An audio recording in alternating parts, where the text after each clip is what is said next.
Okay, so now what I want to talk about is we're going to measure up the car. Okay, so for paint wraps, the beauty of paint wraps is you have a business in a box. You get a roll of film and you just cut it up and you wrap. Okay, and for me though, if you have the roll and you're cutting it up on the job, just roll out the panel here.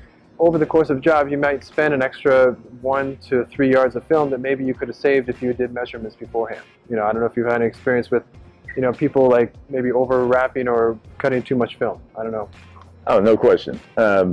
As a supplier, we're supplying the materials, and of course we want to sell a lot of materials, but our customers are trying to limit the amount of materials that they use. Of course. And so there's a couple ways to do that, right? Right. One is install technique and measuring. Right. Very important. But I think tools also have an impact on that. The type of tools that you have. No question. There's obviously the correct measuring tapes. Absolutely. Yeah. So I got my measuring tape here and all that kind of good stuff.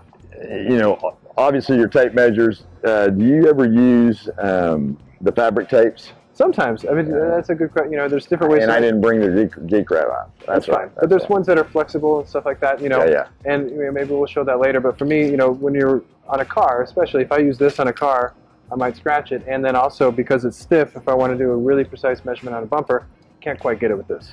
And if there's one thing that's told to me 1,000 times from my customers is measure twice, cut once. Absolutely. Because especially with this chrome, I mean, I want to sell you a lot of material, right? But I'm telling you right now, it's very expensive. Exactly. So if there is one type of wrap you do not want to mess up on cutting and measuring, is chrome. Absolutely. So how do you do it? For me, the chrome that we're putting on today is 48 inches wide, which makes it an interesting bit of puzzle because most material is 60 inches wide, which covers a hood or covers like this back bed for the most part. So what we're doing, it's a bit of a puzzle where I want to make sure that I'll measure here and I'll make sure that, okay, this comes out to 34 inches, so I know that I can do a horizontal panel along here. Cool.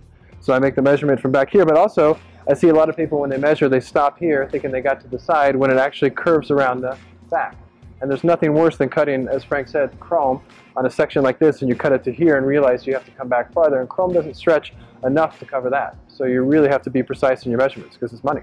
Right. And Justin, this particular vehicle has a really wide cover, right? Absolutely. This is crazy. On the tailgate. And so there's a seam. And so I know that you've got to think about where you're going to put that seam, right? Yeah, absolutely. And so for me, what I'd like to do, for me as a recommendation for as an installer is I get a piece of paper, my pen, and my tape measure, and I'm going to go around and mark the truck bed cover and stuff like that and measure it and really get precise so I can do at the end of the job, I get all the measurements together and then I do a calculation of what can fit here, because sometimes I can marry, like if I have an extra 8 inches here on the trailer, I can put that on the front bumper, okay, or stuff like that. So I'm really trying to maximize and minimize my film so that I just get the most out of it that I can, but also enough that I don't screw the pooch. Absolutely. So again, for me, this is just taking the time doing it right, and I think it's a really good phrase, measure twice, cut once. Absolutely.